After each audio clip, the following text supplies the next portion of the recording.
So thanks for showing up for meditation. This meditation, we're going to discover more about our mind and the five states of mind. If you could even imagine, there's a monkey in the mind, we have a donkey, butterfly, a crane, and a lotus flower. So thanks for being here.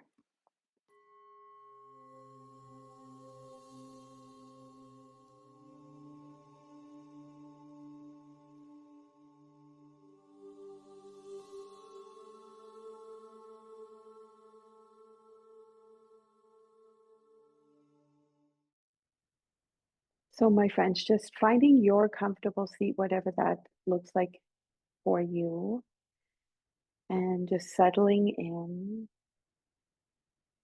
bringing in these two qualities Patanjali talks about in the Yoga Sutras, which is stira and sukha. And the verse is stira sukham asanam. So, stira is that steadiness, it's the stability, just to be able to sit with an upright spine. Okay, and you could draw the shoulders back and down. You could even push your chin back a little. Don't overdo it because with the strength, the stira, we want the softness too. So marry them together. So you have this nice balance. It's almost like a yang and a yin together. Stira Sukham Asanam. Feel free to either close your eyes or softly gaze downwards. And breathing in and breathing out. Maybe just take a couple deeper breaths just to settle yourself in this moment. Settle your body in this moment. Mm.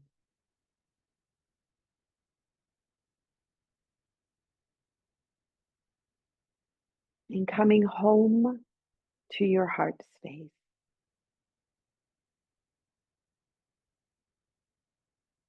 Coming home to you, to your body, your breath, and your mind.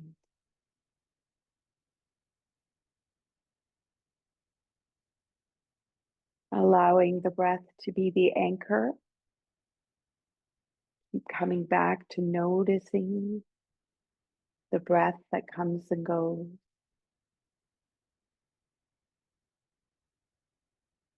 Noticing the body that breathes.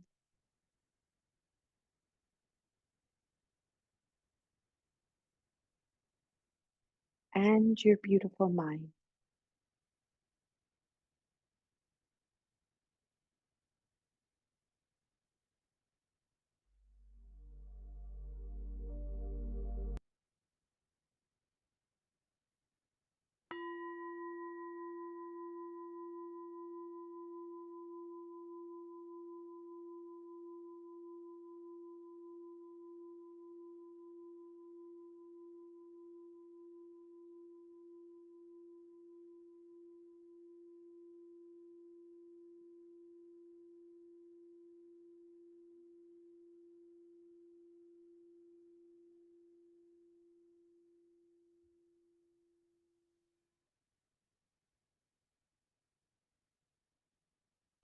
So also in the Yoga Sutras, Patanjali defines yoga as mastery over the roaming tendencies of the mind. So really this word yoga, we think of it as you roll out your yoga mat and do this physical practice, but really yoga is the big umbrella. It actually is, yoga is joining, yoking, it means to yoke and join to your true self. And so how do we do this journey home, home to the heart?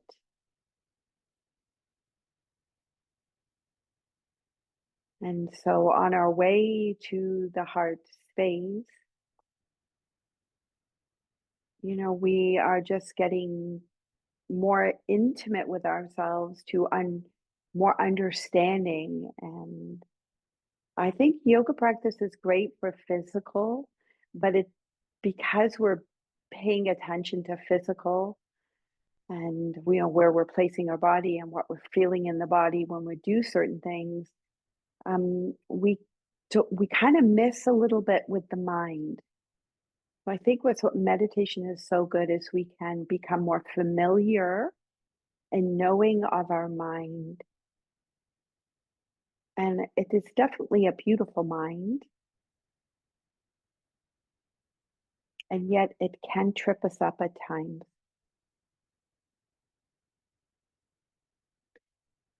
And so, as we know, we have this wandering mind. There is a Sanskrit word for these roaming tendencies known as vritti, and it literally means to whirl or to spin. And I'm sure we've all experienced this where you know your mind just won't stop. Sometimes this prevents us from sleeping. It can cause agitation. It takes our attention away from being present. And of course, because the mind and body are connected, it can also wreak havoc on our well being.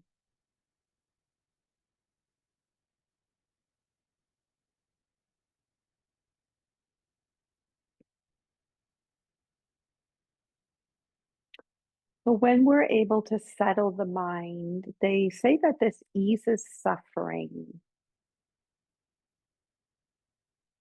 And how do we settle then this monkey mind?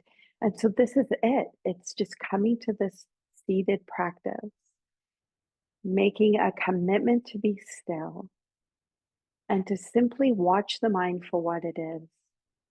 I mean, it's very powerful. It's almost like we're almost avoiding ourselves when the mind is so active and the monkey mind. But really, our mind has an inherent nature of tranquility.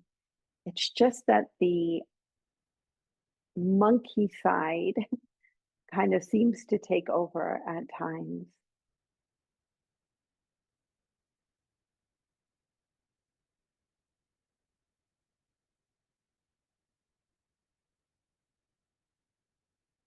The monkey mind can be the greatest cause of suffering as it judges, it criticizes, it compares, and it can make us feel like we're not enough.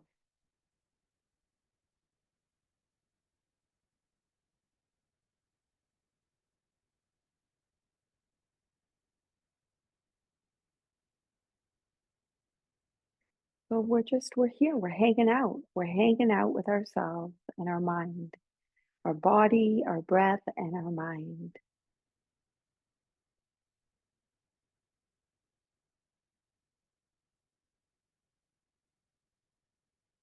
And so imagine you're sitting at the riverbank. You just decided to sit down and be still for a moment and watch the river flow by.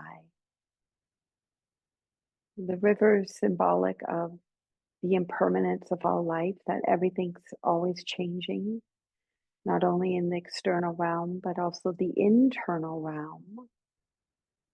Our sensations come and go, our breath comes and go, our thoughts come and go. And at this riverbank, you can imagine the thoughts are like clouds floating by in the sky.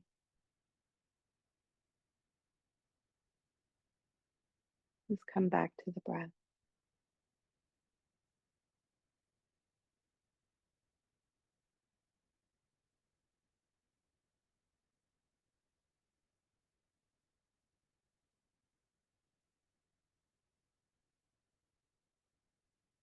Bring a sweet smile because you're giving yourself this undivided attention.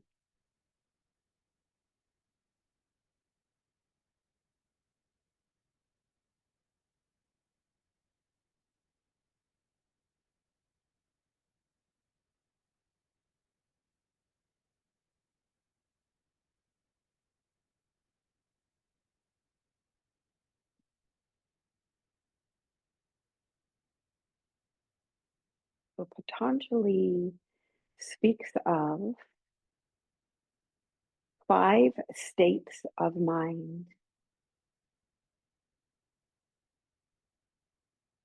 and understanding these states can offer more clarity about how the mind works.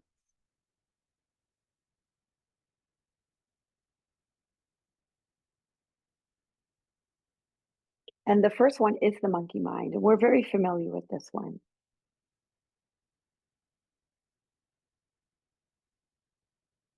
In this state, the mind is restless, constantly shifting from one thought or emotion to another. Because remember, your thoughts are the same sheath or layer in the body. They're not two separate. Thoughts and emotions are entwined, they are linked.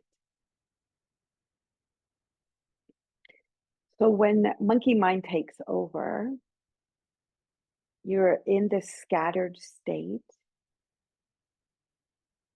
and you become easily distracted by both the external and internal influences.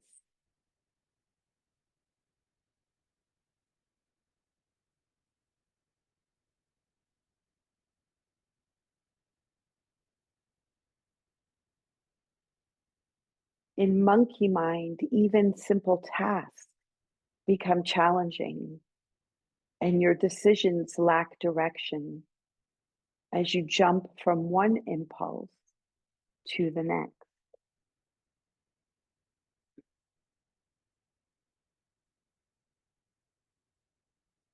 I think maybe technology has exacerbated this. The dings and buzzes and notifications. Just like, oh, what's that? Oh, what's that?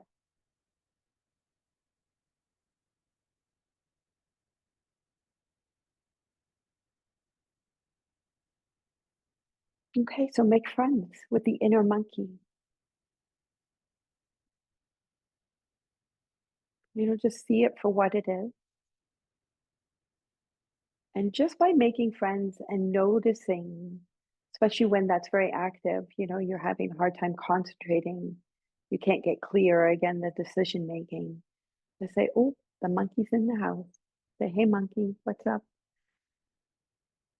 Tend and befriend, smile at it.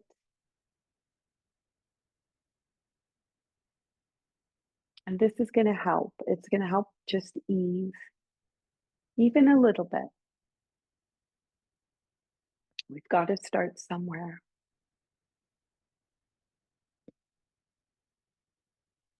The second state is known as the donkey mind. This one's characterized by dullness and a laziness. In this state, you can experience mental fatigue and also a lack of clarity.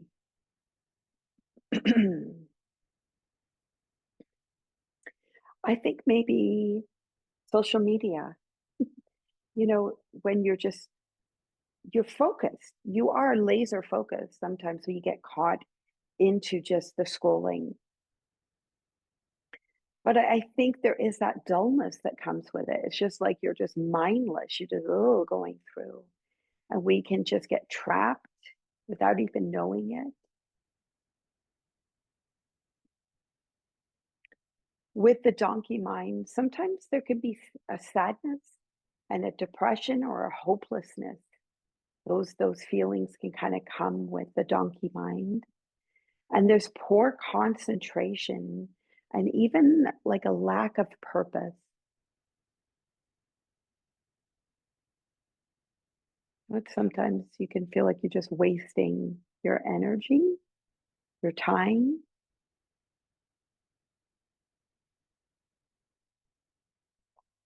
And so let's make friends with the donkey mind.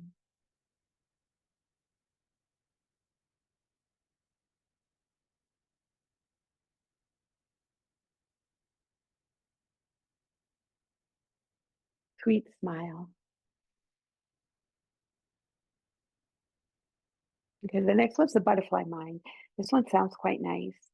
I quite resonated with this one. The third state.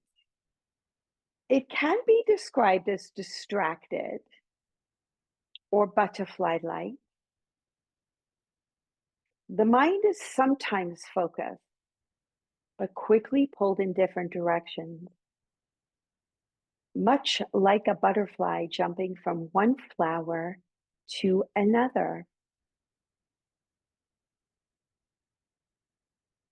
And although this state is more focused than the previous monkey and donkey, the moments of clarity are fragmented and can be a common obstacle to our meditation, to cultivate concentration.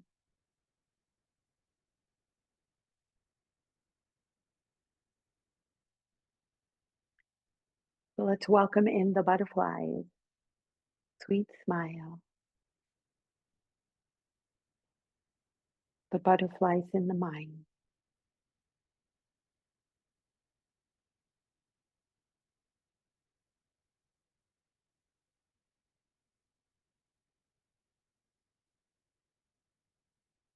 Okay, now the crane mind. This is the fourth state.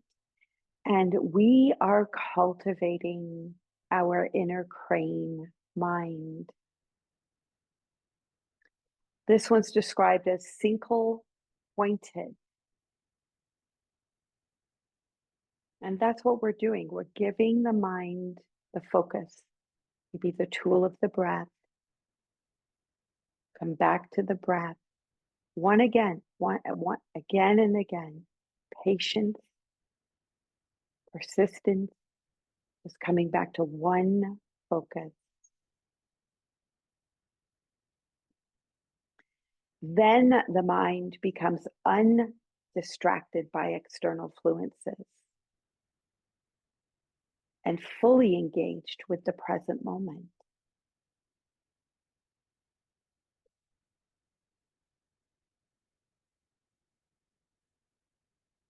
This is a state of heightened concentration and absorption.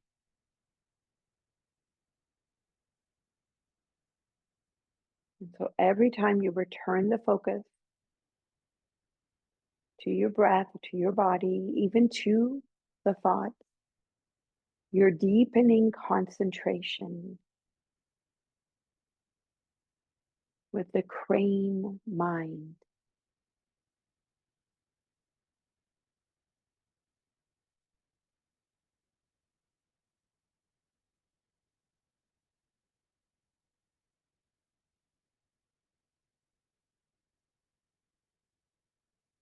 And in the 8 limbs of Patanjali, this is known as dharana, the practice of concentration. And that can lead you then to the state of meditation. So we think of meditation again as this, we sit, this is meditation, but meditation is a verb and a noun. So it is a state of mind. And so the 5th state is sometimes referred to in the image of a lotus, but it's known as the mastered mind. I kind of like that, mastered mind. I only own one game I've had since childhood, Mastermind. Some of you might remember it. And you have to focus and concentrate. I remember I used to play with my dad a lot. So this is the state of mastered mind, or we can call it the yogi, the yogic mind. So this is when your mind becomes still. It's no longer agitated or disturbed by external or internal factors. It's represented as a state of pure calmness. And maybe we could even bring the word in purity. like just to be in the moment pure. Because what happens in the moment is the mind comes in, has a story about it, has a comparison, it has a past conditioning. We have triggers that set off emotions. So think of the lotus as that pure mind.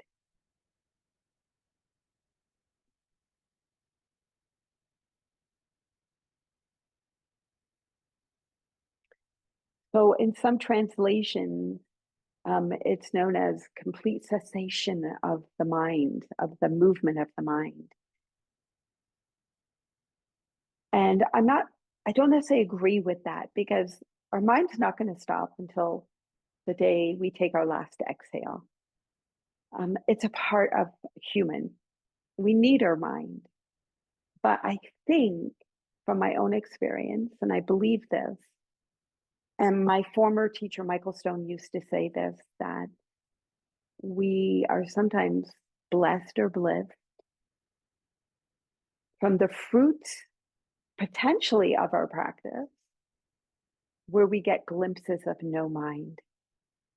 So, for example, an easy example of no mind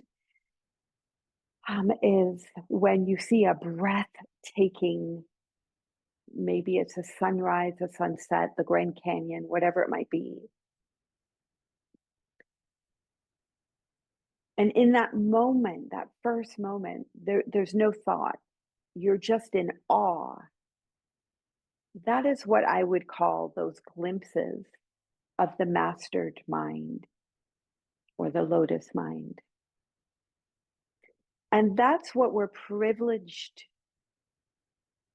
possibly to experience is just little surprises, little glimpses, least expected. We cannot plan for it. The best thing to do is to let go of any expectation of it, because expectation is grasping and clinging that causes suffering. But just be open to the possibility. I think those moments, for me, they've just felt like pure love. Everything is love. Everything is exactly as it's meant to be in the moment. Nothing to change, to fix. It's just a simply being awareness.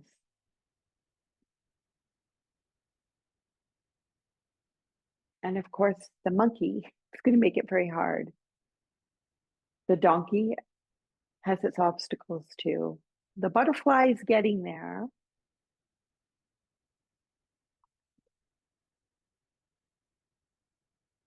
but the crane, this is, I feel like, what we're really working on here with our seated practice. And so we can be open to that possibility of glimpses of real meditation. And meditation, dhyana, is absorption with the moment. Again, you become one with, there's no separate. If you're watching the breath, you're one with the breath. If you're staring at the sunset, there's no separateness in that moment.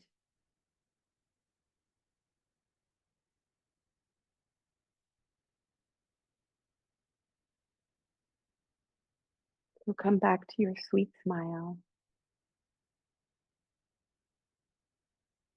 noticing your breath and smiling at the monkeys and donkeys, butterflies and cranes, and just sit like the lotus flower, just still.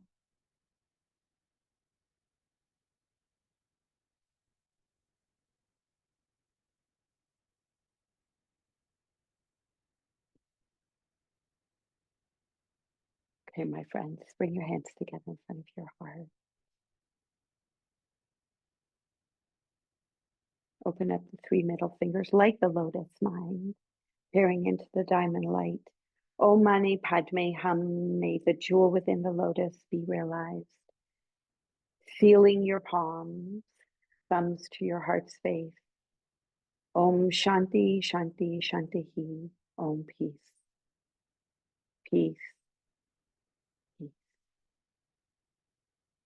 And thank you so much for meditating. I honor the light within you.